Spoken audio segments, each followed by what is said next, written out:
الحمد لله نحمده ونستعينه ونستغفره ونتوب إليه ونعوذ بالله من شرور أنفسنا ومن سيئات أعمالنا.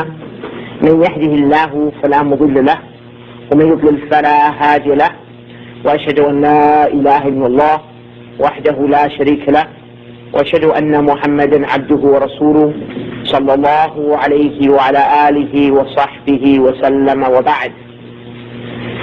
It brings me great pleasure to be here at the University of South Bank in London and to address my brothers and sisters in Islam regarding this very important topic, which is entitled Muslims and the Study of the Future.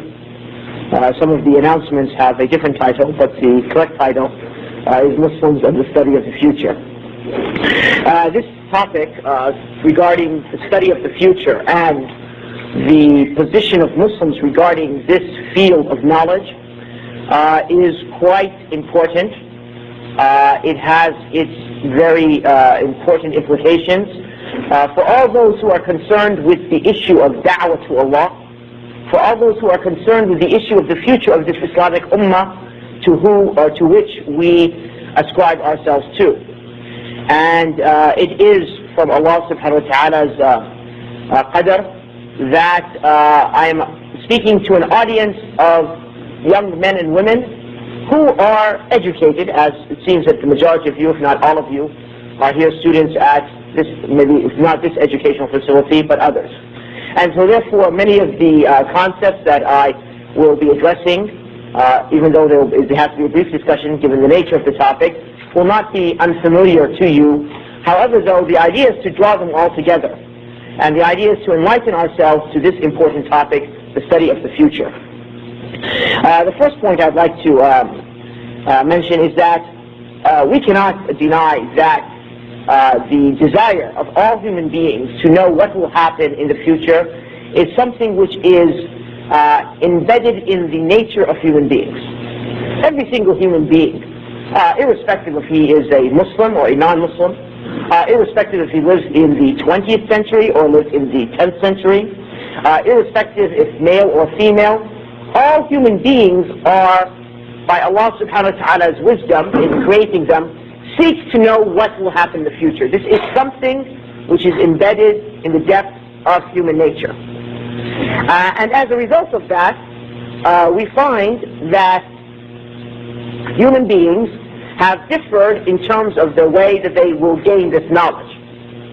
Because there is a human need to know what will occur in the future, human beings have approached this need in different ways. In the same way, excuse me, I'm going to have to deal with my voice that seems to be going away day by day here in England. In the same way that, for instance, human need to know who the Creator is, human need to know their purpose here on earth, has resulted in human beings taking different approaches to know that. There are those who follow revelation, there are those who follow philosophy, there are those who follow mystical experiences, and so forth and so on. But likewise, in the human need, this essential attribute or this essential ingredient of humanity to know what lies in its future, human beings have likewise sought different paths in trying to gain that knowledge. And we may summarize these paths into three paths. Before that, we need to establish a principle. And that principle is that only Allah subhanahu wa ta'ala knows what is of the unseen. And in particular, we're discussing here of the unseen, the future. It is Allah subhanahu wa ta'ala alone who knows what will occur in the future. No human being, no angel, no creature knows what will happen tomorrow. And this is a principle which is well established in the Quran. Allah subhanahu wa ta'ala says, وَعِنْدَهُ مَفَاتِحِ الْغَيْبِ لَا يَعْلَمُهَا إِلَّا هُ. Allah subhanahu wa ta'ala says, and with him are the keys or the treasures of the unseen, al-ghayb, none know them but he. And Allah subhanahu wa ta'ala says in his glorious book, the Quran, قُلْ لَا يَعْلَمُ مَنْ فِي السَّمَاوَاتِ وَالْأَرْضِ الغيب إلا الله وما يشعرون أيان يبعثون. Allah subhanahu wa ta'ala says, say none knows the unseen in the heavens and the earth except Allah. and they do not realize or perceive or sense when they will be resurrected for judgment. And likewise, Allah subhanahu wa ta'ala has told us that the only creatures which know the unseen are the prophets, and they only know that because of revelation. As Allah subhanahu wa ta'ala has said in Surah Al-Jinn, عَالِمُ الْغَيْبِ فَلَا يُظْهِرُ عَلَى غَيْبِهِ أَحَدًا إِلَّا مِنْ ارْتَضَى مِنْ رَسُولٍ. Allah subhanahu wa ta'ala says, He is the one who knows the ghaib, the unseen, and He does not expose that to anyone except for that messenger who He has chosen. And for this reason we find that Aisha radiallahu anha, the Prophet's wife, has said, as mentioned in Sahih al-Bukhari, if anyone tells you that Muhammad sallallahu alayhi wa sallam has knowledge of the unseen, he is a liar. He is a liar. Meaning by this, that the Prophet sallallahu alayhi wa sallam independently knows the unseen by his nature. She did not mean to deny that the Prophet sallallahu alayhi wa sallam informed us of matters of the unseen, but that is via the revelation. Okay. So now that we've agreed to this principle, and I would hope that this principle is accepted by all of us, that none knows the unseen but Allah, we will now come to the issue of how have human beings tried to study the future? What are the means that they have used in trying to address the future? And in general, we can say that in this matter, people have differed, and that, like as I said, they have differed concerning the need to know who their creator is, the need to know their purpose on earth. They have differed, and basically we have three types of means or three types of references human beings have used. One type of reference is we know by our religion to be falsehood. We know that it is in itself errant, and that it leads only to erroneous ideas. And that is what has been employed historically from ancient times till today, from what we might refer to as fortune-telling, from what we might refer to as sorcery, from what we might refer to as what is the English word for fortune-telling is sorcery? Palmistry, for instance, numerology, reading lines in the sand, trying to say that numbers have secret interpretations or secret meanings to it, astrology and so forth. All these different types of divination, which are all falsehood in themselves and lead to falsehood. This is the first source of human beings have used. And the people who used this were the idolaters. The ancient Babylonians, for instance, those people to whom the Prophet Ibrahim alayhi salam was sent, and who are referred to sometimes as the Sabians, of Sabi'in, they were among those people who used to attach this type of interpretation. They would look into the stars and try to argue that it is through the motion of the stars and the motion of the planets in the various houses of the stars and astrology would lead to certain events occurring on the earth. And for this reason they used to worship the stars. And the Prophet Ibrahim alayhi salam was sent to them, and we know his argument that he had with them, the debate he had with them, as mentioned in Surah Al-An'am, the 6th surah of the Quran, where he debated with them regarding their star worship. And these ideas, which were present in what we call today modern-day Iraq, and was practiced by those people who we refer to as the Babylonians and the Chaldeans and the Assyrians, these populations, ancient people who used to live in these areas, was then taken to the people of the Scripture. And that is when Allah subhanahu wa ta'ala punished the children of Israel and sent to them the Babylonian king, Nebuchadnezzar, who came and took them and destroyed the temple and took them into captivity in Babylonia. The children of Israel were influenced by such ideas, and they started to attach such type of interpretations, which are based upon sorcery, which are based upon astrology, which are based upon divination, to their books.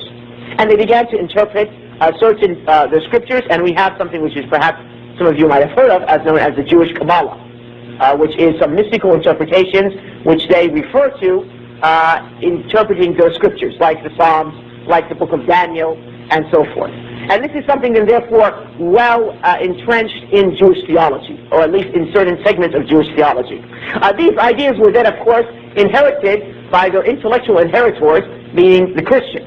And the Christians employed such type of means to interpret the future in the New Testament, and specifically in the Revelation of St. John, which is the last book which is of the New Testament. Then the Muslims also took these ideas and was introduced into Islamic thought, specifically by way of the Shia, because as you know, the Shia madhab or Rafida was basically introduced by Jewish thought, being that the activities of Abdullah bin Saba, the Jewish Yemenite, who was from the city of Sana'a, and who entered into Islam with the idea to corrupt it, and many of these ideas were spread amongst the Shia. And that's why you find amongst the Shia, they have certain books which they attribute to certain imams of their 12 innocent imams, in particular Ja'far al-Sadiq. And one of these books is known as Al-Jafar. And they claim that in this book of Jafar, it has all the events that will occur to a day of judgment, in terms of all the battles, all the incidents that will occur with the Prophet's family, sallallahu alayhi wa sallam, and so forth. And you will find in certain libraries in Europe and in the Middle East, manuscripts of this book that has been attributed to Ja'far al-Sadiq. Now, of course, Ja'far al-Sadiq was a scholar of the Sunnah, and what has been attributed to him is false. But the point is that they have argued this thing. Then growing out of Shiism, of course, is a movement between referred to as Tasawwuf or Sufism, and they took also many of these ideas, which is rooted in the Jewish Christian tradition, which originally goes back to the pagan star-worshipping tradition, which was in early Iraq. And that is that the Sufis also, in particular Ibn Arabi and others, have attempted to interpret the future regarding attributing, for instance, mystical interpretations to the letters of the Quran. You will find in some books of tafsir, like a tafsir of Tabari, you find quoting therein many statements concerning the interpretation of the first verse of Surah Al-Baqarah, Alif Lam Mim. What they say that these letters, three detached letters, Alif Lam Mim, represent numbers, and these numbers represent how long this ummah would be vibrant and how long this ummah would be leading the nations of the world. These ideas are all, of course, incorrect, and these ideas are not only present amongst the Sufis and the Shiites in this ummah, but then spread to the general body of the ummah. Ibn Khaldun, in his history al-Muqaddimah, refers to how the kings and the rulers of his day in the Islamic world, each of them had astrologers, each of them had soothsayers who would interpret to them based upon whatever means they used to try to divine the future, when would their nation come to an end. Because you see, kings and rulers are very concerned as to how long their dynasty will last, how long they will stay in power, when will they collapse, when will a war occur, and so forth. So they used to use them. And likewise, it also spread to the general population. Ibn Khaldun mentions that in his day, the soothsayers would go into the marketplace and stop people and say, would you like me to tell you, for instance, what will happen to you tomorrow?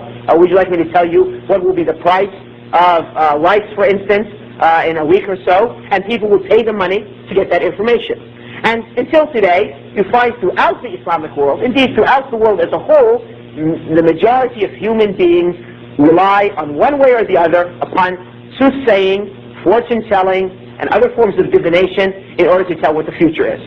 And we know this is forbidden in our religion. Indeed, this negates our faith, because only Allah knows the future, as we mentioned, the unseen. And likewise, the Prophet ﷺ has said, من أتى عرافا فصدقه بما يقول ومن أتى كاهنا فصدقه بما يقول فقد كفر بما أنزل على محمد صلى الله عليه وسلم. That he who approaches an arraf or a kahin, these are two words of similar meaning, meaning what we call a fortune teller or a soothsayer in the English language, and believes in what he says, he has disbelieved in that which was sent down to Muhammad ﷺ. So therefore, to believe that anyone has the ability to divine the future for you is unbelief, and leads to a rejection of your testimony of faith, La ilaha illallah, which implies that only Allah subhanahu wa ta'ala knows the future. The second source of, those were the false sources that people have used regarding knowing the future. Now we have a second source that human beings have tried to know, this thing which is embedded in their nature, what is going to happen in the future. And these are sources which we cannot say are totally false, nor can we say that they are totally true, and we can be certain that they lead to a knowledge of the future. For instance, dreams. We know that the dreams of the prophets are true. And we know that the interpretation of the dreams by the prophets are true, as happened in Surah Yusuf, when the prophet Yusuf, alayhi salam, or Joseph in the English language, interpreted the dream of Pharaoh. His interpretation was a correct interpretation, because he is a prophet. And likewise, we know from the Prophet ﷺ's statement that the dreams of the prophets are revelation.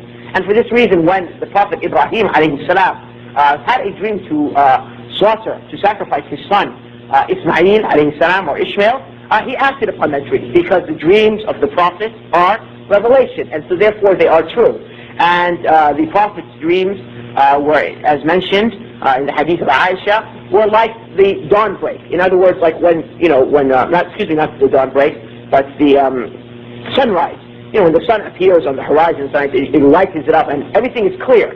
There is nothing which is muddled or confused in terms of what can you see. And such was the dreams of the Prophet ﷺ and all the prophets.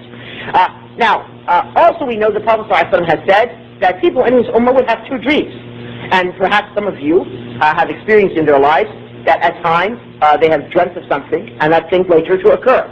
These are sometimes from the glad tidings that occur to human beings, and likewise these things occur to disbelievers, because Pharaoh's dream that the famine would occur in Egypt, right? He was a disbeliever, and yet he had a true dream. So the idea of a true dream is not necessarily something restricted to believers, but even unbelievers can have true dreams. However, though, a person does not know that that dream that he has is a true dream until it occurs. And in other words, you dream something. You dream, for instance, that your friend will marry so-and-so. All right? You had a dream. 5 years later, your friend actually married so-and-so. You never knew that that dream was true until it occurred. So therefore, it is not something that you can base reality upon. And likewise, the interpretation of the dream, even though this is a science which is rooted in the Sunnah of the Prophet ﷺ, the interpretation of other than the Prophet is not 100% accurate. And we all know, or perhaps many of us are familiar, with the story of Abu Bakr as-Siddiq. When the Prophet ﷺ, one of his companions, came and said, I had a dream which I saw such and such. So Abu Bakr as-Siddiq said, let me interpret it in front of the Prophet ﷺ. The Prophet ﷺ said, after Abu Bakr interpreted the dream, that you were correct in some matters, and you were incorrect in some matters of the interpretation, and corrected that mistake. So this is the interpretation of Abu Bakr, who is as-Siddiq, the one who has the true faith, and is the most knowledgeable of this ummah, and the most pious of this ummah. Indeed, he's the best human being after the prophets and messengers, and yet in his interpretation, he was faulty in some aspects, and correct, even though correct in many aspects, or the majority of the aspects of that dream, but faulty in some details. Then therefore, all less than Abu Bakr, likewise in their interpretation, will not always be 100% correct. Another source, which is one of the sources for knowledge of the future, which is, again, a source which is not necessarily, we cannot say that it's 100% false, like divination and soothsaying and astrology, nor can we say true, is the reports of the people of the Scripture.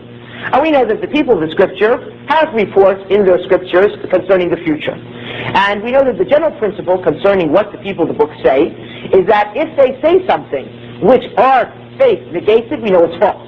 For instance, the reports in the New Testament that Isa ibn Maryam, Jesus the son of Mary, was crucified. And we know from the Quran that Allah subhanahu wa ta'ala told us that Jesus was not crucified, but it was made to appear to them that this occurred, that they neither killed him nor crucified him, but it was made to appear to them that such thing occurred. So therefore we know this is false. There are other things in their books which we know that are true, like the prophecies indicating the coming of the Prophet Muhammad ﷺ, because this is confirmed by our Scripture. Then now there are other things which neither our Scripture negates nor confirms. What would be concerning these? These might be true, and they might be false.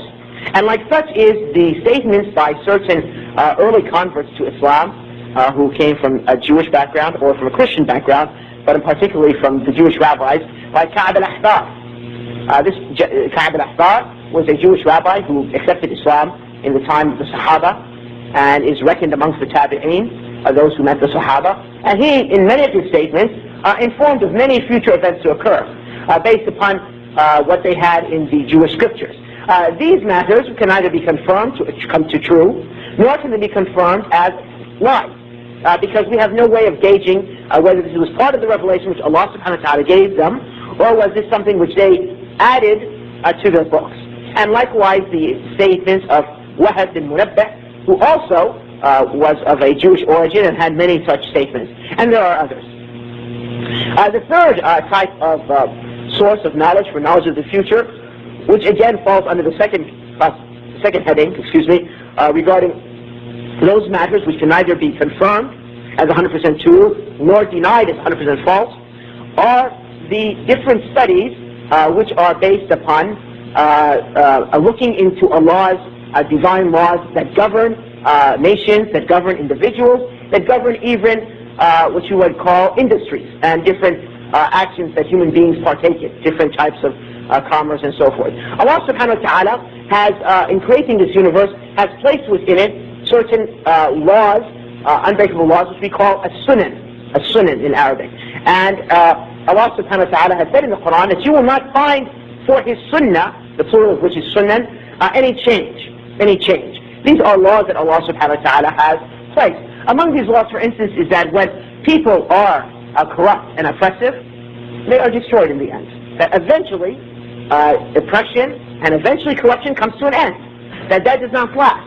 And as that's for this reason when Allah subhanahu wa ta'ala says, وَالْعَاقِبَةُ لِلتَّقْوَى, that the final end is for piety. One of the laws that Allah subhanahu wa ta'ala has placed upon the earth from His sunan is that justice remains. And for this reason Ibn Taymiyyah said that a just nation, even if it's an unbelieving nation, will last.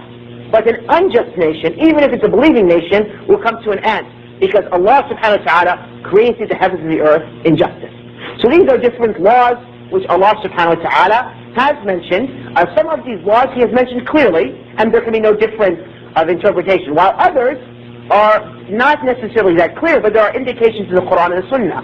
And so therefore it's based upon human reasoning, human faculty, to look into these laws, whether found mentioned in the Book of Allah or in the Sunnah of the Prophet ﷺ, or just known from just the known of history of man, by studying the history of man. We interpret that, therefore, okay, if these conditions exist, such and such will occur.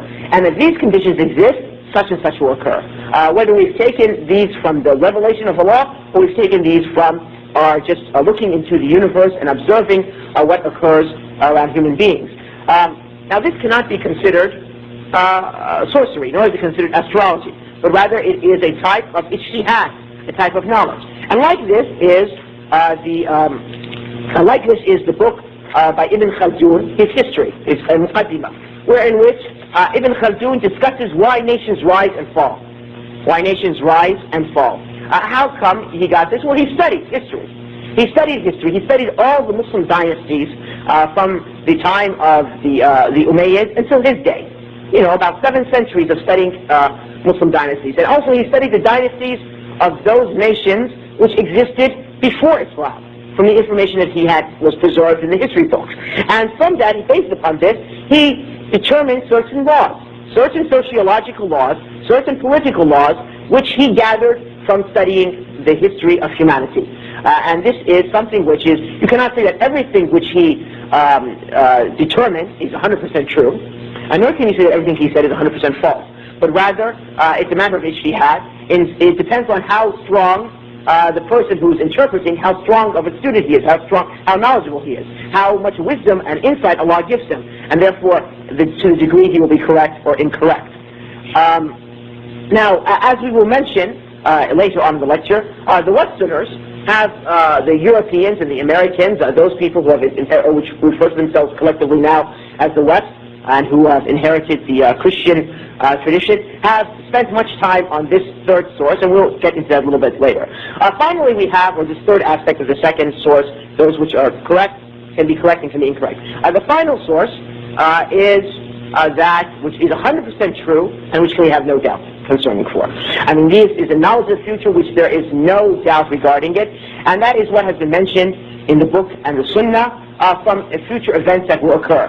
For Allah subhanahu wa ta'ala has sent His messenger as a mercy, as Allah subhanahu wa ta'ala has said, وَمَا أَرْسَلْنَاكَ إِلَّا رَحْمَةً لِلْعَالَمِينَ. We have only sent you as a mercy unto the creatures.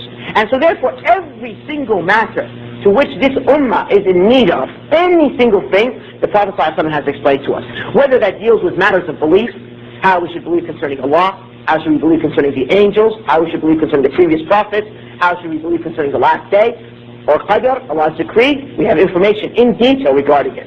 Whether it deals with laws, how we should govern ourselves, how we should worship Allah subhanahu wa ta'ala, how should we interact with each other, whether we are interacting with Muslims or non-Muslims. We have detailed information. And likewise, the Prophet ﷺ has given us detailed information concerning future events, concerning what will happen in the future. And that is because there will occur, or there has occurred in the past, since the coming of the Prophet ﷺ, and there still occur many events, many heresies, many tribulations and trials in which people will fail and will go astray and will result in their loss in the hereafter. And so therefore the Prophet ﷺ has not left any of these matters except he has given us a detailed information indication from, among which is the appearance of a Dajjal, the what we would call in English the Antichrist. The Prophet ﷺ told us where will he appear, and what route he will take, and who will be his followers, and what will be his acts that will make people believe that he is Allah, and also how people will react towards him, and his events, and where will he die, and who will kill him. All these detailed information. Why? Because as the Prophet ﷺ told us, the greatest fitna, the greatest tribulation from the creation of Adam to the Day of Judgment is the fitna of a Dajjal, the Antichrist. And that is why we are commanded in each prayer to seek refuge with Allah from this test. Likewise, the Khawarij, extremists. Khawarij is a group of sects which are extremists, which regard Muslims to be unbelievers. The Prophet ﷺ informed us that extremism was the cause of the destruction of the people of the book before us. And he told us that the coming of the Khawarij, he told us how they would appear, and where would they appear, and from which tribes would be their major followers, and which tribes would fight them amongst the Arabs. And he informed us that they would remain in this ummah, appearing at the beginning of each century until the last of them appear with a Dajjal and will begin his ranks. And they even told the Prophet ﷺ, even informed of the first group of Khawarij, that amongst the ranks would be so-and-so and so-and-so. And that is why when Ali ibn Abi Talib fought them, they slaughtered them in the battle, Ali ibn Abi Talib said, "Find me the one whose two arms, his arms look like small breasts of women." And they looked for him amongst the dead and they couldn't find him. They came to Ali ibn Abi Talib and said, "We did not find him." Ali ibn Abi Talib said, "I was not lied to," meaning by the Prophet ﷺ, "and I did not lie. Go back and find him." And then they started to look again until they found him underneath some bodies. And they pulled him out. Because the Prophet ﷺ said that amongst the leaders of Khawarij would be this person, and gave this description. So Ali ibn Abi Talib was certain that they would find him amongst them. Likewise, the Prophet ﷺ told us about the dissension in the ummah, and how this ummah would divide into various sects and groups in order to warn us to avoid such heresies, such astray beliefs, and to adhere and to stick to the sunnah. And the Prophet ﷺ went into great details. He told us about the Qadariyah, those who would deny Qadr. He told us about the appearance of the Rafidha, those who would have extremism concerning the Prophet's family, those who we call the Shia, and another word we use. He told us about the Khawarij. The Prophet ﷺ told us about these matters in general and in detail in order so we may preserve ourselves from falling into these heresies and we stick to his sunnah. Likewise, the Prophet ﷺ told this ummah of the battles. He told this ummah of which nations it would conquer. It even told this ummah of the battles that were to occur centuries and centuries in the future, that the Sahaba themselves would not partake in, like the final battle, which the Prophet ﷺ called Al-Malhamat al-Kubra, the greatest battle, which would occur between the Muslims and the Christians just before the Day of Judgment. And the Prophet ﷺ told us how Constantinople would be conquered by a group of Muslims. And he also told us how Rome would be conquered by a group of Muslims, and how the battle would occur, and what the Muslims would do at the battle, and who would be there at the battle, which group of people, and so forth. All these detailed information, for what reason? So that we may know that these people, that the Christian people, the West, is our enemies until the Day of Judgment. That this animosity will remain from his day till the Day of Judgment, and that it will never come to an end until Isa ibn Maryam comes down. And an example, let's see, where are we now? For this reason, we find that the Prophet ﷺ, as reported in Bukhari and Muslim and the Muslim of Imam Ahmed, told us that this ummah, he one time prayed a prayer before Zuhr, like an early morning prayer, and he stood on his mimbar and he gave a khutbah until Zuhr time came, and then he came down, prayed Zuhr, and went back and gave a khutbah until Asr time came, and he went down from his mimbar and gave a khutbah and went and prayed. and then went back until the setting of the sun. The companions described that the Prophet ﷺ informed of everything that was and will come, until the people enter into paradise and the people enter into the hellfire. And then the companion said, those who memorized what he said have memorized it, and those who forgot what he said have forgotten it. And then one of them said that the most knowledgeable of us are those who memorize those details. So here the Prophet ﷺ, what great khutbah the Prophet ﷺ gave to the Prophet's companions, from mid-morning until Maghrib time, until sunset time, informing them of all the events that will occur until the people enter into paradise and the people enter into the hellfire. It means all the events that the Ummah is in need of, not every single event, of course, that will occur in history, but every single detailed information to which this Ummah would need about. But there is one point we need to bring out here, is that when the Prophet ﷺ explained to us of future events, what will occur into the future, the interpretation of those events, even though that what the Prophet ﷺ said is 100% true, the interpretation and application of his statements is a matter of ijtihad. And so therefore it can err at times, and it can be correct at other times. And so therefore we should not interpret the Prophet ﷺ's statements according to our own desires, but rather we should look into his words, and if something becomes clear to us, then we can say that it means such and such. And so therefore, not every interpretation of any hadith of the Prophet ﷺ regarding something which will occur in the future is a correct interpretation, but rather the scholars can err in this matter. This was a general introduction, and now let us come to the real aim of the lecture.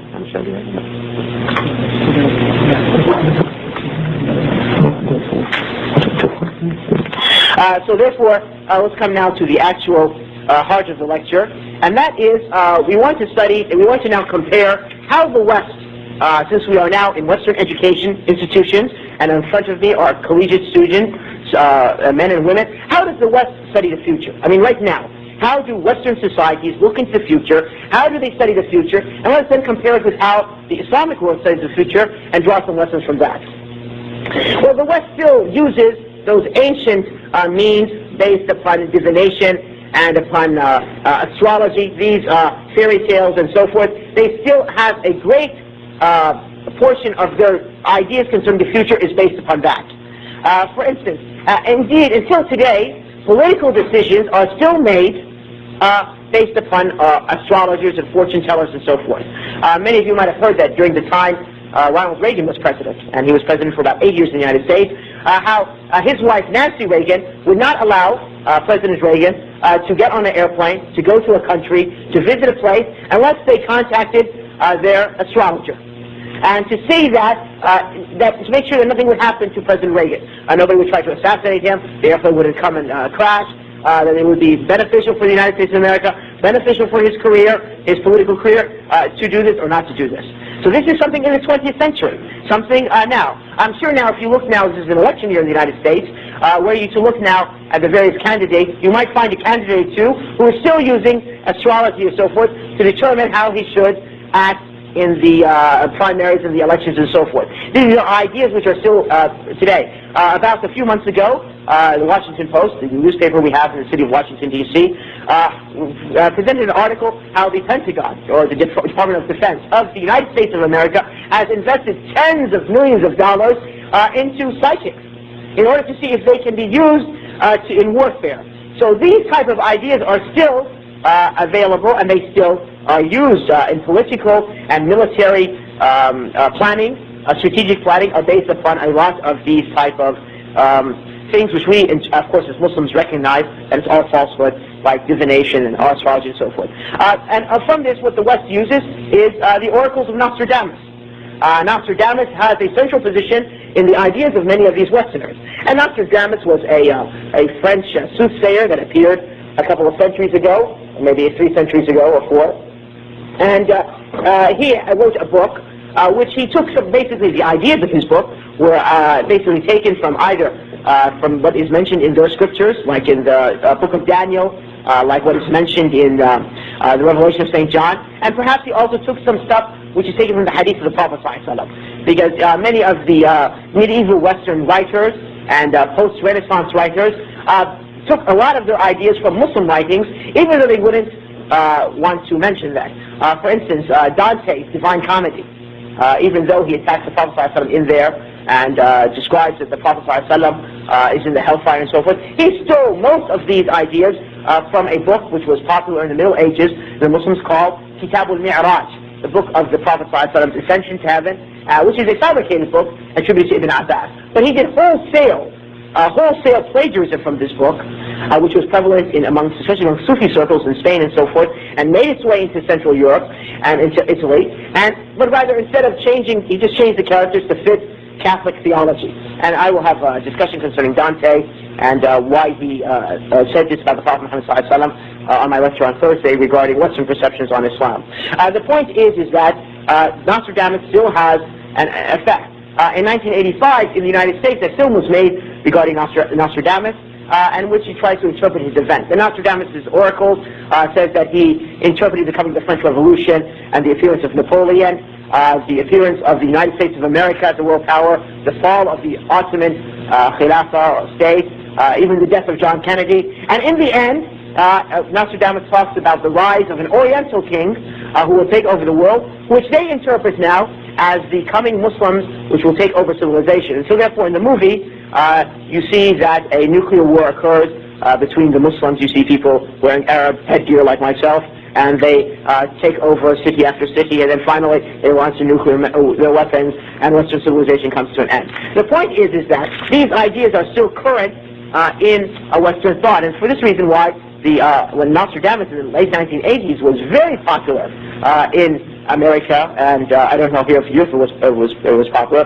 but they based it upon. Also, they based it upon their scriptures in their knowledge of the future, especially for the Christians and the Christian fundamentalists in the United States. Based a lot of that upon the revelation of St. John, which is the last book, as I mentioned, of the New Testament, and they interpret all their ideas, basically, their theology, on that book and other books in the Bible. And for instance, they believe that prior to the return of Jesus, the Son of Mary, there will be a battle between the Muslims and the Christians, which they call Armageddon, and that they will launch nuclear weapons upon the Muslims and destroy them, and the Christians will be raised above the clouds and will, in what they call the rapture, and the people on the earth, the Muslims, who they call the idolaters or the Canaanites, will all come to death.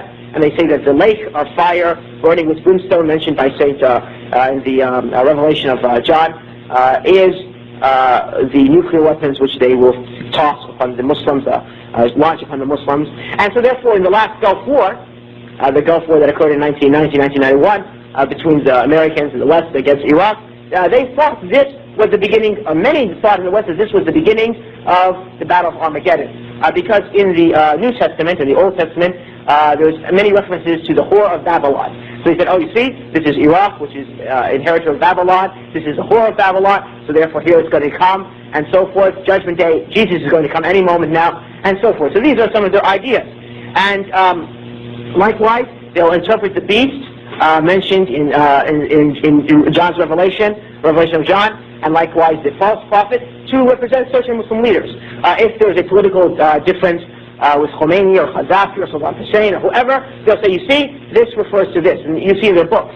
And even though none of these interpretations have proven true over the last 20 years or so, because the Christians are, as Allah subhanahu wa ta'ala describes them in the Quran, like cattle or more astray, it makes no difference. You know, they say to them that Judgment Day will happen in 1986, and then 1986 comes, nothing happens, they'll believe something else.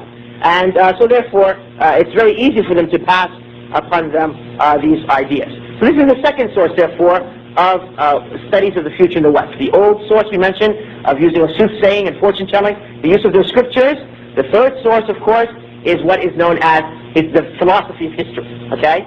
And the philosophy of history was taken, by and large, from the writings of Ibn Khaldun. Ibn Khaldun is considered the first historical philosopher, the first one to try to put some certain laws or studies as to how nations rise and fall. And Europeans thereafter took that. For instance, you had, a few centuries ago, a person by the name of Hegel, who was a writer, who took some of these ideas of Ibn Khaldun and said that it would come to the end that Prussia, which is a part of East Germany now, I guess you would say, or maybe part of Poland, everything would end with Prussia, and they would become the state which will dominate the world.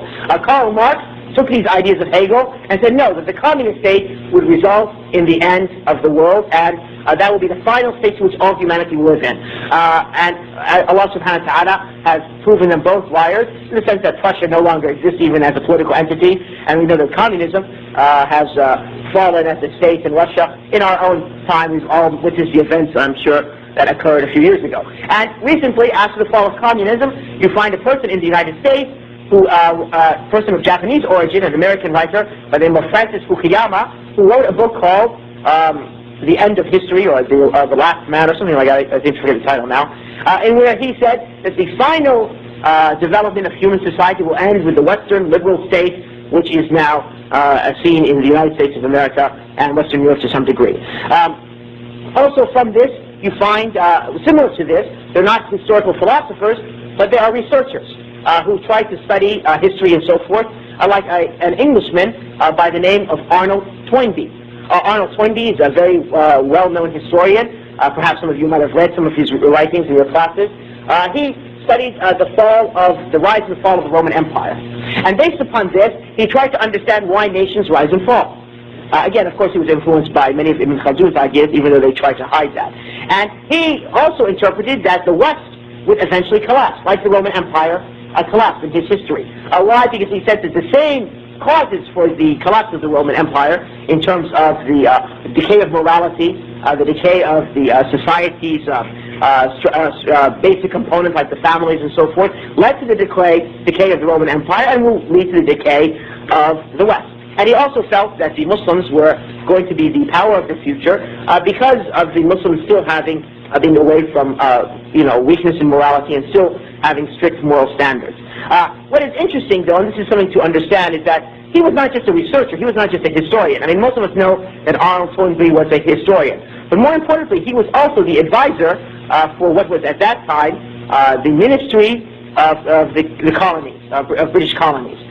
In the earlier part of the century, the United Kingdom, or Great Britain, had a lot of colonies around the world. And so therefore they used him as an advisor to use his knowledge in order for them to base their political decisions in the Islamic world. And when England lost its preeminence in the world, and this went to the United States, all these files were then transferred to the United States after World War II, as has been mentioned by Copeland in his book, The Game of the Nations.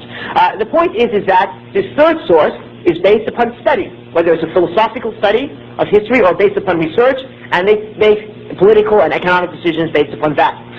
The fourth source used in the West for studying Muslims and studying the world in general is what we would refer to as, sometimes can be referred to as science fiction, or some sort of interpretation of that. A good example is George Orwell, who was referred to by many writers in the 20th century as the prophet of the 20th century.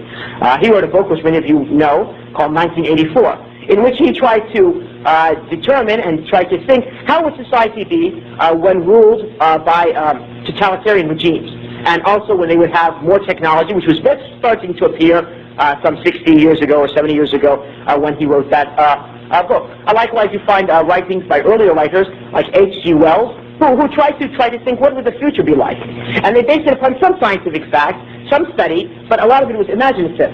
And so therefore, some things which they said proved to be true, like human beings reaching the moon. When he wrote these ideas at the end of the last century, or the beginning part of this century, many people thought that was crazy. But he felt that since people were able to have done so much, then therefore it's just a matter of time before they're able to do such more. So this is a type of source used by the West, and it's based upon what we would call science fiction, and it has some fact in knowledge and science.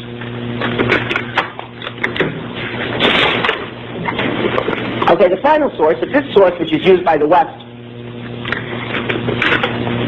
in studying the Islamic world and studying the Muslims and the world in general, is what we call strategic planning studies. Specific strategic planning studies where they get together, they bring all the knowledge of people about a subject and try to study a certain situation. What will happen? I remember a couple of years ago, I was at the company I was working for sent me on a training session, to learn some sort of new software. And there were some other people there. We lived in Washington, D.C. From the Department of Education.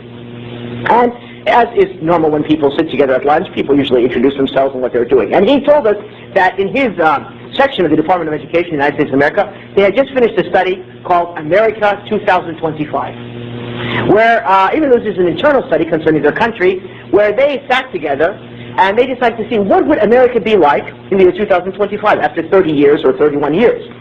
And they said that since with the introduction of new technologies like the computer, American society is driving into two types of camps. Those who are extremely poor and they are what we call, a computer illiterate. And those who are computer literate and then therefore will have the economic and the knowledge power. And so therefore they took a test city of the city of Los Angeles, and they thought the city of Los Angeles in the year 2025 would be two cities. The inner city where people are ignorant of the new technology would be in such poverty that the people would be eating rats on the street. While you would have another part of society which would be such powerful and rich because they're able to come with the new change of the world that's being introduced with the new communications and new technology, and they will live in almost like separated, isolated zones. All right. What's the consequence of that? That the consequence, since this would be the minority of the population, that eventually this would lead to the overwhelming poor rising up in the cities. And this would have, of course, many implications for the political stability and even the concept of the United States of America. If you were to have massive riots and uprisings in 30 or 40 years, and you have these large segments of poor population. So then, therefore, what do they have to do? They have to make sure that the gap, which is occurring at an unbelievable rate as traditional means of employment through making of factories and making products and so forth, is leaving America and going to cheap third world countries. And America is becoming basically a country which is living off information. That is the source of its income. They have to close that gap, because if they don't close that gap, it's going to have an implication upon the stability of that country.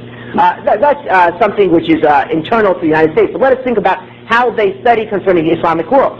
We all know that among the major hot items now in the world, and I think especially this week, from my short contact with the British press looking at some of the programs and so forth, is the European Union. We all know that the Maastricht Treaty was signed, and the European Union has its significant consequences to how the world will be in the 21st century. We know, of course, that only Allah knows the unseen. This is without doubt. But we can at the same time know that, for instance, when countries unify and have a single currency, have a single political entity, have a single army, they are much stronger, right, when they are single countries that are prone to having internal differences and prone to having some strong economies and weak economies. We also know historically that Europe, the West, has united before in history. They united during the times of the Crusades, when they were led by either the German king or the French king, or perhaps even the English king, against the Muslims. So this is something which has occurred historically. And also we know that there are needs why Europe needs to unite now, that there are certain internal reasons which necessitate it to unite. One of it is self-preservation. When the Europeans are not united, they slaughter each other, as occurred in World War II and World War I. Basically, these were European tribal wars, which they give the title of World War, but it's just basically European tribal war, where one European population decimates another population. If such carnage and killing occurred after World War II with the technology of that state, what would happen now with the technology of this state? They might destroy all life on the continent. So therefore, unity is a necessity for the Europeans. And therefore, we must understand that this also has implications upon the Islamic world. One of the implications was that a united Europe that faces, before we get to the implications, so many studies occurred from the West, and especially in Europe. What will the world be when Europe unites in the 21st century, or the end of this century? What will occur in the world? There are different theories. We can mention four in general. One says that America will still be the leading power of the world. And this is what the evangelicals want. Because the evangelicals see that America is the country which will bring the coming and prepare the way for the coming of Jesus, the Son of Mary. And they see in the New Testament that America has a role in fighting the Muslims and bringing an end to what they refer to as the Canaanites or the idolaters, and that it will be the American armies which will bring in the coming of Jesus Christ. This is their beliefs. Likewise, you find some interpretations say that no, that in the next century it will be the Pacific Rim, the Chinese, the Japanese, these Oriental nations, which will be the dominant power in the world. And the focus will shift from the Atlantic to the Pacific. And so therefore, the importance will not be cities like London and Paris and Berlin, which face the Atlantic, and also Washington, D.C. and New York, for instance, but the focus will be upon cities like Tokyo, Beijing, and so forth, Seoul, Korea, and also cities on the west of the American continent, like Vancouver, Los Angeles, Seattle, and so forth. This is another interpretation. A third interpretation says, no, that the Europeans, with their unity, will occupy the preeminent position in the next century. And there's a fourth opinion that's saying that the Muslims will occupy that. These are said by some Westerners. Some of them openly, blatantly say that, and some of them are quiet about it and say that in private. So therefore, when they have these different interpretations, when they have these different possibilities, they do not just sit upon them, but they actually act. And so therefore they take measures, political, economic, social measures, to ensure that their interests will be preserved in any contingency. So with the contingency of maybe the Muslims being the powerful thing, they took certain measures. Among these measures was the Europeans made certain that there would be no Muslim country existing on the European continent. And so therefore the events of Bosnia that we all witnessed during the last 3-4 years was a reflection of those decisions made. Because if the Muslims are, if we were to argue that perhaps the Muslims, one contingency, that they would be the upcoming power in the next century, whether it happens in 50 years, 100 years, 150 years, then to have an Islamic entity, no matter how small, within the European continent, would pose a danger to the Europeans. And so therefore they had to make sure that this state and these people were to not exist, to be wiped off the face of the earth. And so even though we're in the 20th century, and even though they have filled our ears with these false slogans like, that every people have the right to their own self-determination, that this is a century of human rights, that the United Nations Charter, that, for instance, that this country, international legitimacy, was recognized by the United Nations, but yet when it came to the test, no one was to be seen. And they allowed the slaughter of a whole population, a population which in its essence is ethnically tied to them, because they're basically European people. They're basically light-skinned and blonde and so forth. They're not like many of us here of a darker complexion coming from Asia or Africa. And so therefore, with all these slogans and with all these ideas, they allowed it, and they only stopped the war, right, when it became a point where it might result in an extremely negative reaction in the Islamic world, and so therefore they had to put it to an end. Because to allow it to go further would, in terms of the slaughter and the ethnic cleansing, would not fulfill their aims. And so therefore now they choose different aims, to strangle Bosnia, to strangle the Muslims there, to make sure that there is no Islamic presence on the continent of Europe.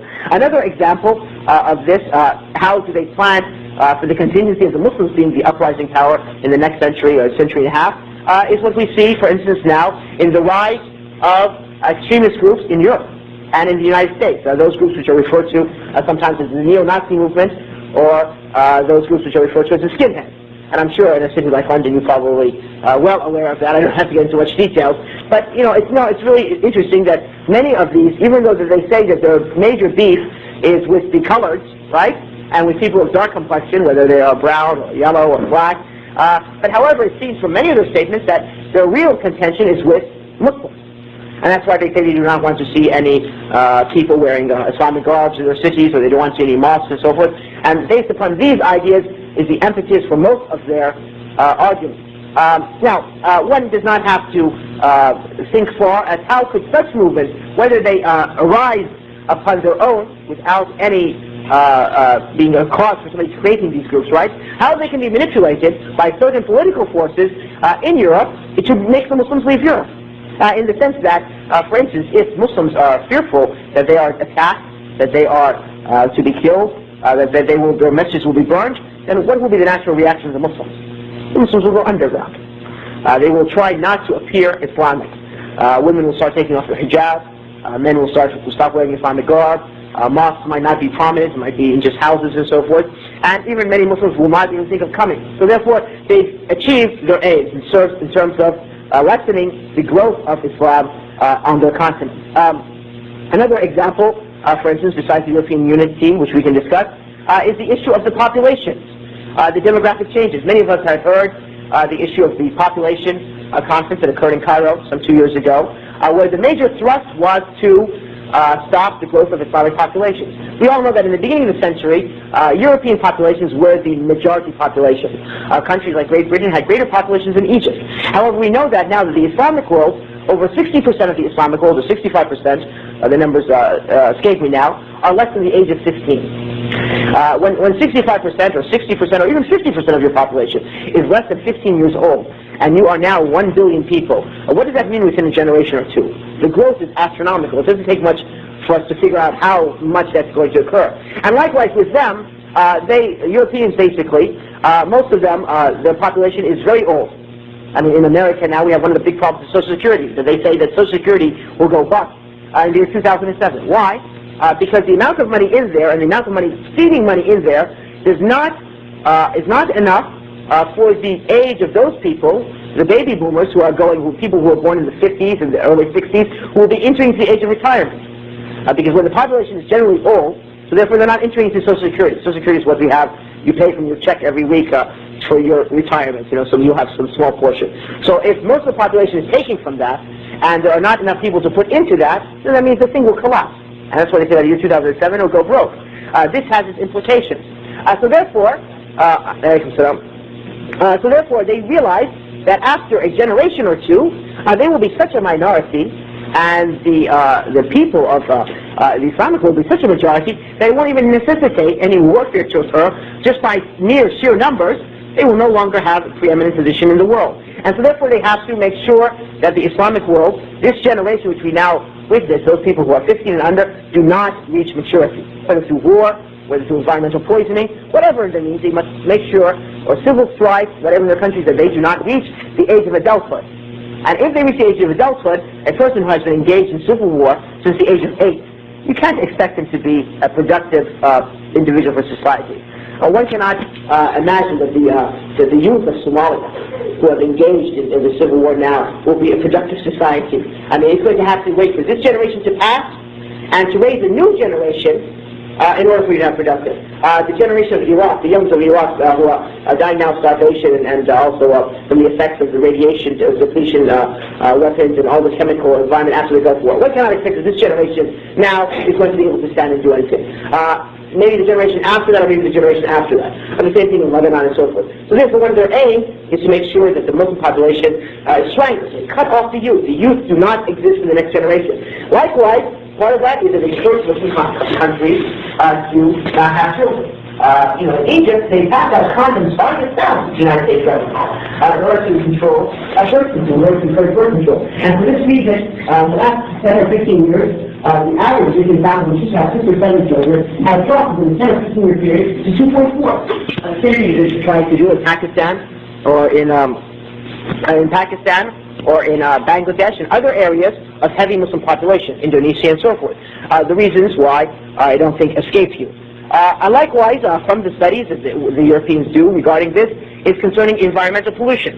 All right, environmental pollution. We know that before the Cairo conference on population development, there was the conference on the environment, which was held in Brazil. All right, in that they discussed they studied how to preserve their environment, because now it's realized that with the spread of technology, with the spread of industry, the environment is being poisoned. And when the environment is poisoned, human beings cannot live.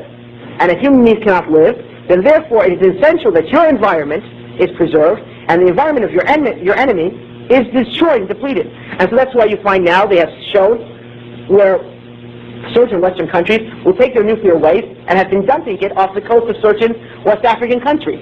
And all of a sudden now you find these West African Muslim countries, the fishermen find all the fish dead in the sea. And they don't know why. The reason why is because nuclear waste has been dumped on the coast of the Islamic world. Likewise, we find certain companies going to certain Muslim countries and saying we would like to rent your desert for 20 or 30 years. People say, okay, that's very good. Take the desert. What are we going to do with a bunch of land, desert land? And what they do is they bury in there nuclear waste, chemical waste, and so forth.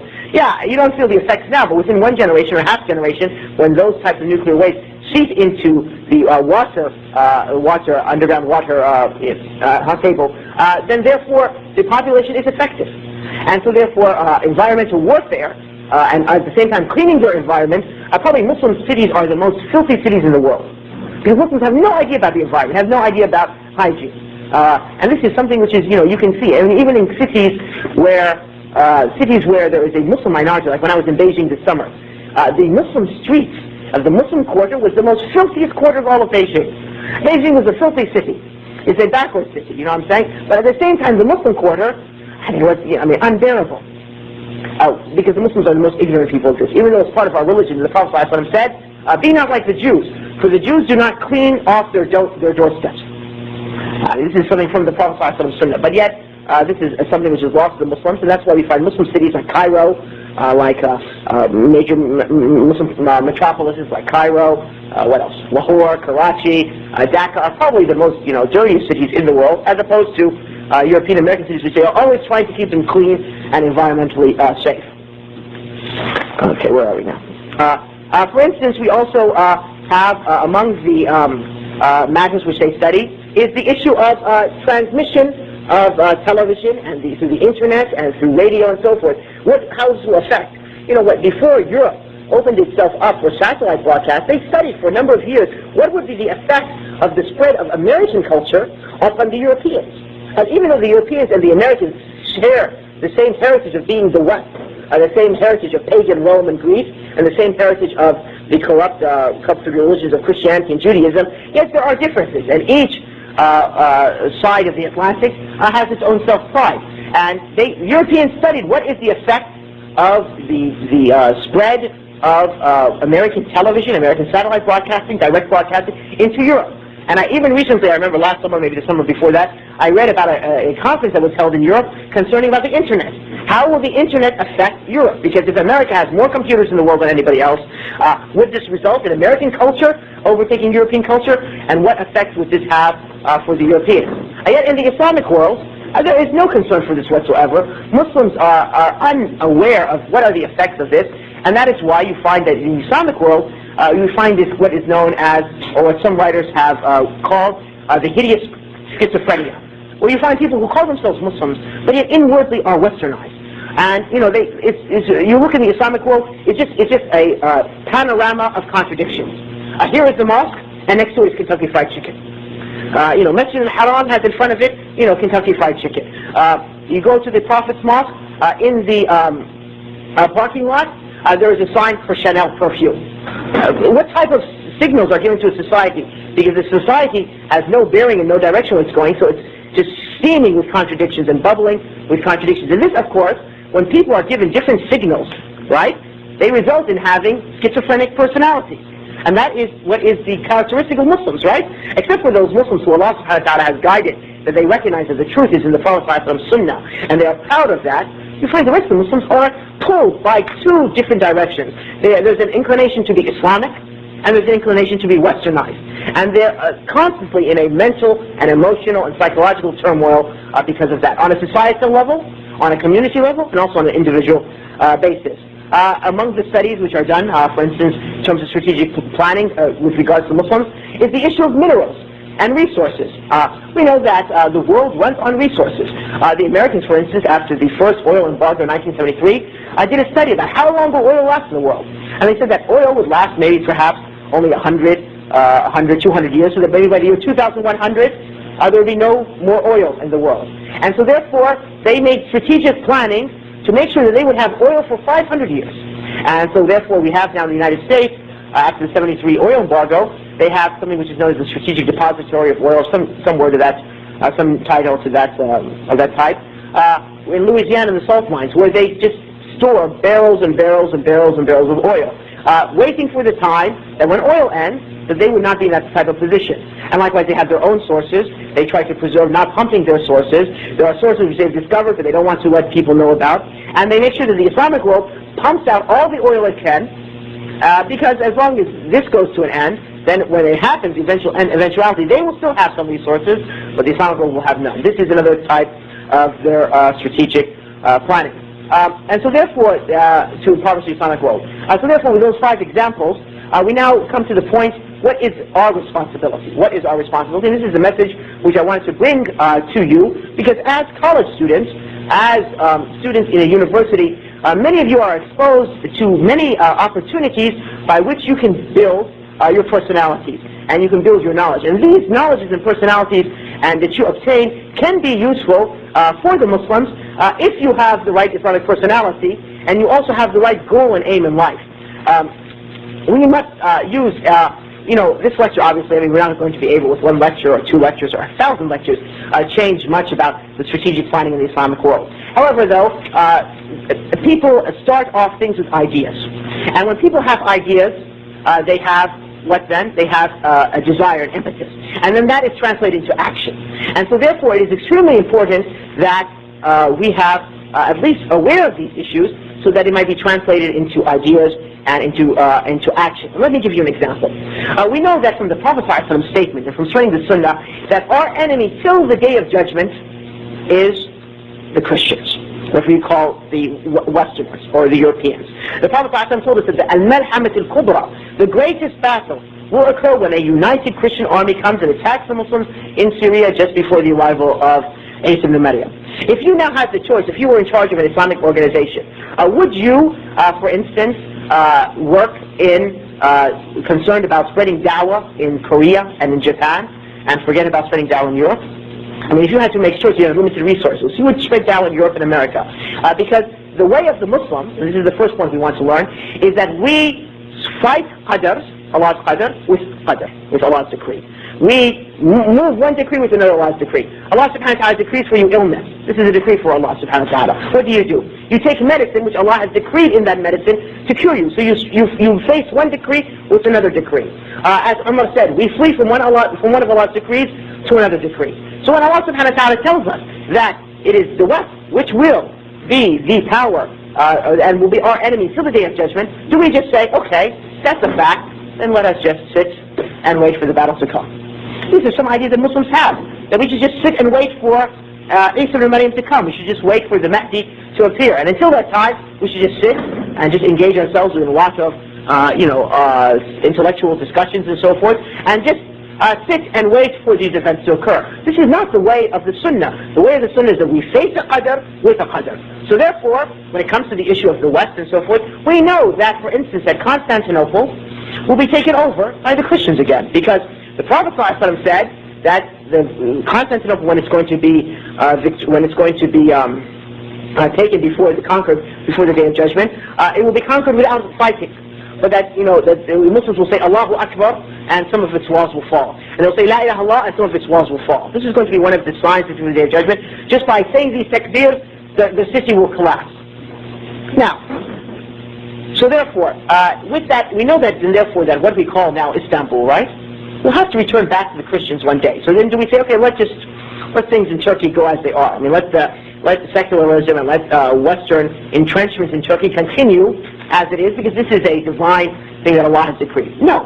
We fight that Qadr with another Qadr. This is, we make sure that Dawah is in Turkey for as long as it is. So when the time comes for that to occur, it occurs. The Prophet ﷺ told us that an Ethiopian, with two thin shanks, will destroy the Kaaba, piece by piece.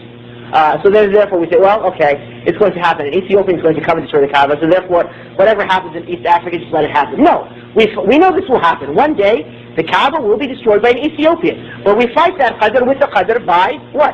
By making sure that the Dawah is strong in East Africa, and that it remains that no non-Muslim country ever has rule in East Africa, but that strong Muslim states have that. We do not believe like the Christians believe and the Jews believe. They have a theological concept which Allah changes His Qadr. In other words, they feel that even if Allah subhanahu wa ta'ala has decreed that, for instance, that a certain matter will happen, that Allah subhanahu wa ta'ala might then realize that His decision was wrong and change it. That's what they believe. So therefore, they could care less what is mentioned by their prophets or what they realize are eventualities. Do they say that maybe Allah will change His mind? This is what they say because they think of Allah subhanahu wa ta'ala like a human being. But we know that Allah subhanahu wa ta'ala's Qadr, what He has decreed in His decrees before He created the heavens and the earth, will come through, will come to pass. Yet we do not submit to these decrees like this, but we, with another decree of Allah subhanahu wa ta'ala, face those decrees. And this is a principle which is known by the Muslims. The second matter is that it is required that we also study Allah subhanahu wa ta'ala's laws on the earth. Whether these laws are mentioned in the Quran or in the Sunnah, or whether we know that just through observation of human activity. Muslims cannot be ignorant as to why things happen in the world. There are certain sunnahs of Allah subhanahu wa ta'ala on the earth. Muslims should realize that sinfulness results in destruction by Allah subhanahu wa ta'ala. That when a people are sinful, Allah destroys those people. This should be something that every Muslim knows. Likewise, Muslims should know that justice leads to success. That when people are unjust, even if they're Muslims, Allah subhanahu wa ta'ala destroys them, and so forth and so on. Muslims must be able to recognize these regulations and so forth. And so therefore, based upon our great resource, we have something which the West does not have. We have the true source of knowledge, the Quran and the Sunnah, something which is inerrant. And therefore, because of that true source of knowledge, our ability to think and our ability to interpret is more correct than them. I mean, when they try to interpret, when they do their strategic studies and planning, right, they're bound to make mistakes because they base it upon an aqidah of shirk, an aqidah which is based upon, superstition and based upon make-believe. People who believe that the Lord of the world was tapped on a cross, and the Jews came and slapped him on the face and spit on him, and yet he was the Lord who created the heavens and the earth. How can such people come to reasonable decisions? How can people who still rely upon the ideas of Nostradamus and these other soothsayers and listen to fortune tellers and astrologers come to reasonable interpretations? They're bound to fail, even though they might get sometimes correct based upon certain truths which can be looked through human observation of human nature. But us Muslims who have the true sources, our minds therefore should be minds that are able to look and penetrate deeply into events and to affairs and to human conditions. And therefore our decisions should reflect that true source which we have. And as a result, it is extremely important that for us as Muslims, especially for the young Muslims that I have before me, those Muslims who are in the collegiate age and so forth, that you do not allow your studies here to go to waste. That you build your personalities Islamically, and you also gain the most you can from this education that you get. And through the combination of the two, you find your role for your ummah. You find the role that you have for your ummah. Do not allow Western education just to make you a consumer. That you study in order to get just eat and drink and sleep better than the rest. Okay? That is a life which leads to sorrow in this world and destruction in the hereafter. But you should, through your faith, through your iman, through your tawheed, use this to become believers who can serve their ummah and serve and also win the pleasure of Allah subhanahu wa ta'ala in the hereafter. And even if you do not find yourself a role in serving the ummah as a whole, the Muslims of Great Britain need to ascertain and make sure that Islam is rooted in the society. Now, as I've come now to the United Kingdom, a number of times over the last 4 years for da'wah, and until now, with your population and with all the benefits you have, Islam is still not rooted in the society. You have are still suffering from what, and this is another Western study which was done about Muslims in the West. They said Muslims in the West have two trends, that of the ghettoization of Islam and that of the Europeanization of Islam. The ghettoization of Islam is when Muslims basically live on the fringe of society, in small ghettos. This is prevalent, of course, in Europe, where you have a lot of ethnic concentrations and so forth. And so therefore, they have no effect on the society around them. And they live some sort of folk Islam, cultural Islam. It's not a true Islam. And so therefore, maybe they have the smells and the sights of Muslims, but it's not a true Islam. It's not a true Islam. And at the same time, it has no effect on the society as a whole. The second type of Islam, they said, which is prevalent in the West, is the Europeanization of Islam. This is what occurs in America, where Muslims become westernized. And so therefore they try to change the religion and reinterpret their religious teachings in order to become more like Western ideas. And so therefore these people eventually become part and parcel of the West. And the West can use them therefore. The West doesn't care, for instance, that your father or your mother wears traditional Pakistani clothes and eats curry, as long as they know from Somalia or from Arabia, as long as they are certain that you, will eventually lose your identity. And if not you will lose your identity 100%, and we'll say you lose 80% of your identity, your children lose the remaining 20%, or their children. And so therefore you become then a soldier among their ranks. And at the same time they benefit from your connections over there to influence ideas and there. So therefore that study which studied the Muslims of the West, they said we have no fear for Muslims coming to the West, because what's happening is, and the Muslims coming to the West are taking ideas of our ideas and implanting it back in their countries. So it's a good type of means of propagation of our ideas and our culture in the Islamic world. The point I'm trying to bring is that each of us have a role to play, and we must proceed from our strong faith, our correct understanding of Islam, and also that we live in the time that we are in. And I hope that this lecture at least opened our minds to what aspect of that, which is the study of the future, and provided some ideas of how we might take a role for our ummah. أقول قولي هذا واستغفر الله لي ولكم سبحانك اللهم وبحمدك أشهد أن لا إله إلا أنت أستغفرك وأتوب إليك. And I guess we have a half an hour or so to answer questions if there are any, or listen to your comments if you have any comments. We take both written and spoken questions, Inshallah. We have a couple here that are written, so I may give preference to this one, just to start off.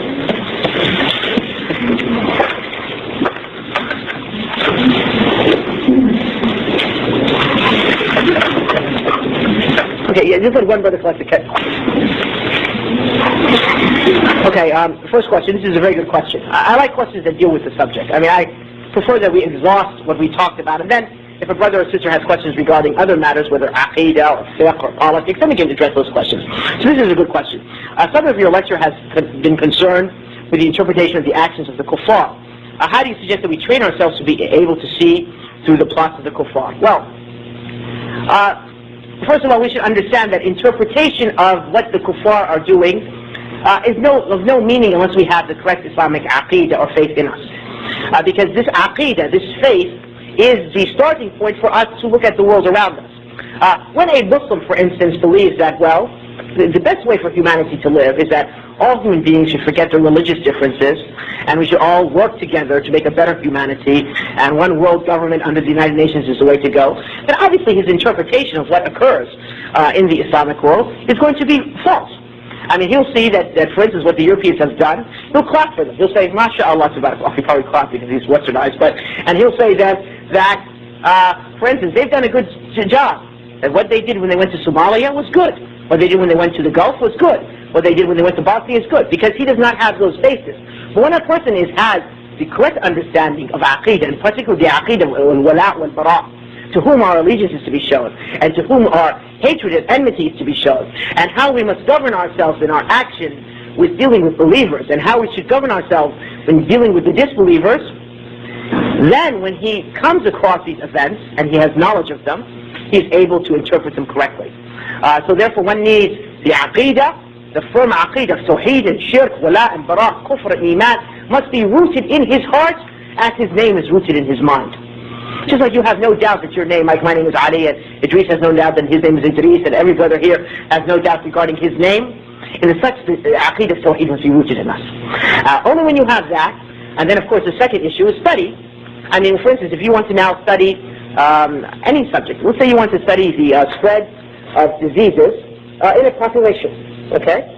This requires a knowledge of microbiology, it requires a knowledge of also human inhabitation, a knowledge of how diseases are spread, a knowledge of different types of way of fighting diseases. So then you can make a study, and you can say that given the living conditions of the Muslims in a certain sector of Britain, this is why we find these diseases prevalent amongst themselves.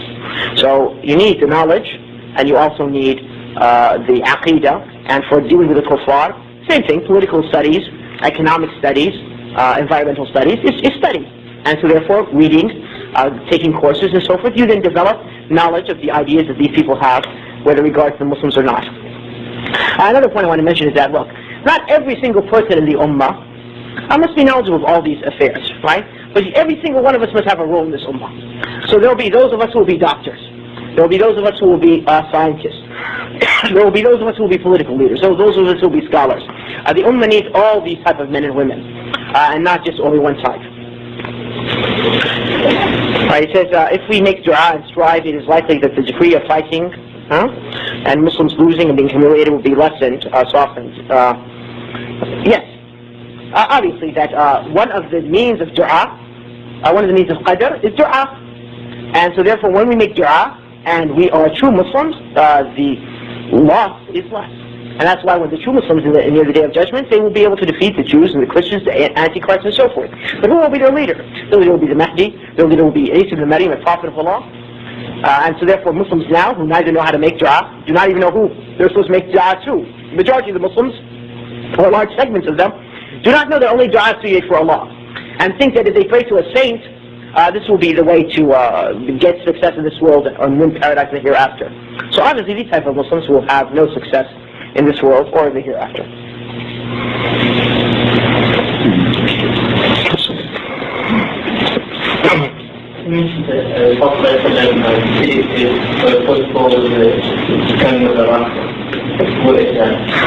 This is a hadith which the scholars have differed concerning its authenticity, which is mentioned in some books of the Sunnah, like Sunan Abi Asim, where the Prophet told Ali ibn Abi Talib that there will be a group of people who will, two groups of people will be destroyed regarding you.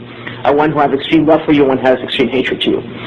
So if this hadith is confirmed, there's a difference between scholars concerning the various chains of this hadith, but let's just, for the sake of argument, concede the hadith is affirmed, and that is an indication of the Rafida, whose their characteristic is their extreme love to Ali, to the degree that they attribute to him divinity, or some of them even claim that he is Allah in the person of a human being.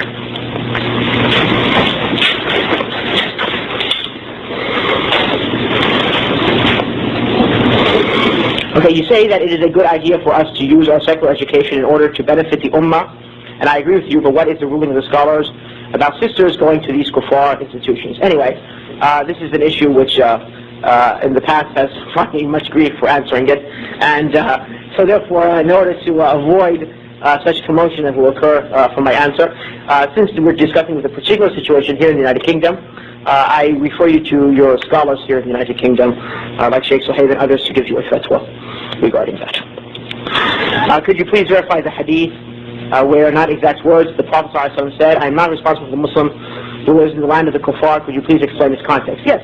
The context of these hadiths where the Prophet ﷺ disavowed himself from those Muslims who live amongst the disbelievers is that Muslims, part of our faith, one of the implications of our testimony of faith, that Muslims should not live amongst unbelievers. However, that we have a reality amongst us, that there's approximately now 45 million Muslims living in the West. And by the West, I mean the United States and Canada, South America, Australia, New Zealand, and Western and Central Europe. 45 million Muslims, okay. Where are these 45 million Muslims to go? And their numbers are increasing at astronomical rates almost, or at very large rates, on a yearly basis. What are we to do with them? The Islamic world, the chaos that the Islamic world is in, the problems that the Islamic world is in, has caused these Muslims to leave the Islamic world. And these Muslims on the edge of destruction. Not just from the sense of the hadith of the Prophet ﷺ, but because most of the Muslims who come here come with limited education. Not only limited education of the religion, which is probably a characteristic of them all, but more importantly, many of them have limited education of worldly matters, and that's why most of them take these menial jobs or low-paying jobs in the society. They fulfill the jobs that the Europeans themselves, the Americans themselves, do not want to take. And as a result, they fall under great many influences, and their loss of identity in the second and third generations is their sin. If you were now to stand and say to the people, all go back to the Islamic world, nobody's going to respond to you. And this is the fact that we have to deal with. Likewise, for those people, let's say young men and women like yourselves, who understand this prophetic command, and want to apply it, where are you going to go? I mean, perhaps if in this room there's 100 people, maybe one of you might find a job overseas because you have the qualifications and invited to work in a Muslim country, and that might only be for a certain period of time. So then we also have the problem that even those who would like to make hijrah sometimes do not have the means to. So how are we going to deal with the situation? Some people want to deal with the situation by saying that, well, hijrah is required to do, and therefore they pay no attention to building of Islamic institutions in the West. Allah subhanahu wa ta'ala has told us in the Quran, فَاتَّقُوا اللَّهَ مَا اسْتَطَعْتُمْ. Fear Allah as much as you can. And the Prophet ﷺ said, اتَّقِ اللَّهَ حَيْثُمَا كُنْتَ. Fear Allah wherever you are. So therefore we must work on both things. We must instill in each and every Muslim the belief that he is not supposed to be living amongst the non-Muslims. Because even if he is unable to make hijrah to an Islamic land, this is a type of defense for him. You see what I'm saying? I mean, like for instance now, when I know that I'm not going to be here in London for more than a week or 2 weeks, right? Would I go now and investigate to rent an apartment? Of course not.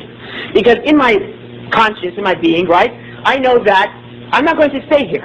And so therefore my attachment to the city of London, right, it's going to be a passing attachment. I mean, I've got a business to do.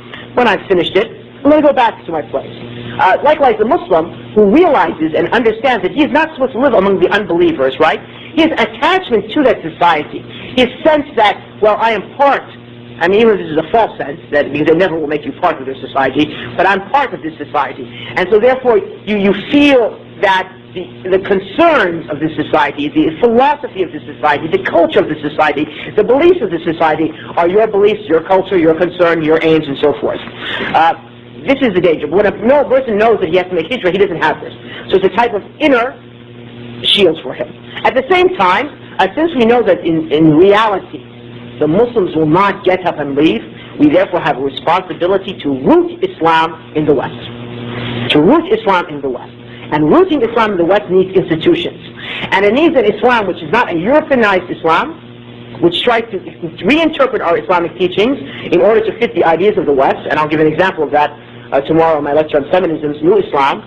And likewise, we don't want a ghettoized Islam, which can be seen, for instance, in certain populations, in certain segments of the Islamic population in the West, where Muslims live a fringe existence and have no bearing on themselves or on the society as a whole. But rather we want a dynamic Islam, an Islam which is firmly rooted in the society, firmly rooted in Islam, the pure Islam the Prophet ﷺ came with, and acts as a vehicle to influence the West. Influence the West through da'wah. Because the more kuffar who enter to Muslim, the more, this is a type of jihad to prevent them from their attack of the Muslim world. You might imagine now that if Britain was 50% of the Muslim population, they wouldn't have participated in the Gulf War.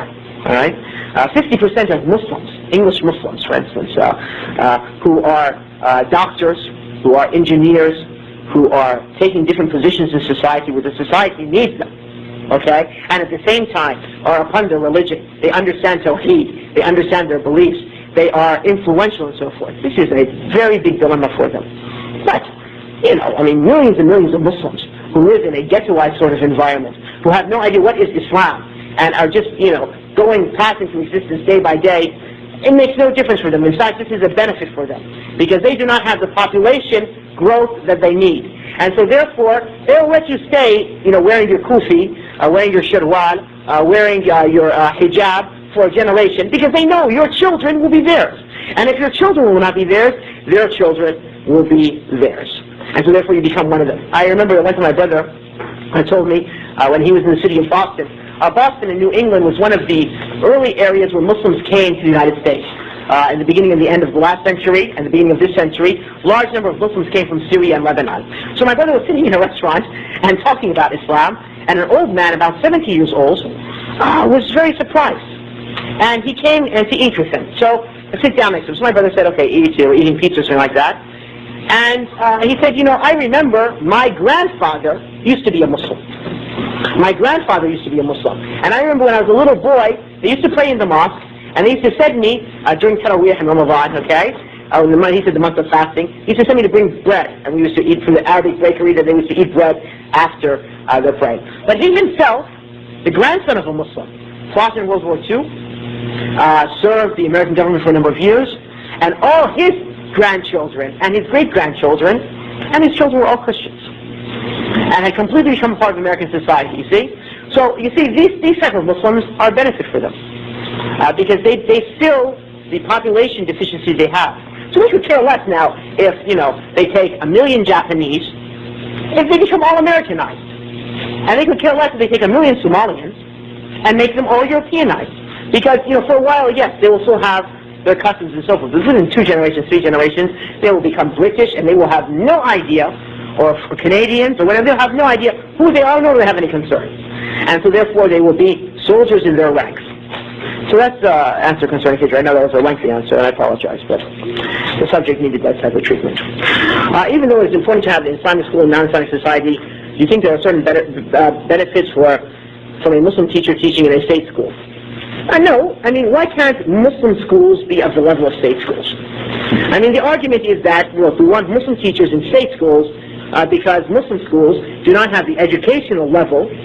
That what happens is when people go to Muslim schools either they don't turn them out educated in the Western sense, and they don't turn them out educated in the Islamic sense. So many people think it's a waste of time. So they say, okay, if I can't get an Islamic education, and I can't get a Western education, at least I send him to a state school, he gets Western education. So let us say, why not we make Islamic schools on par, if not better, than Western schools? And so then, therefore, we solve ourselves the problem. I'll run those questions.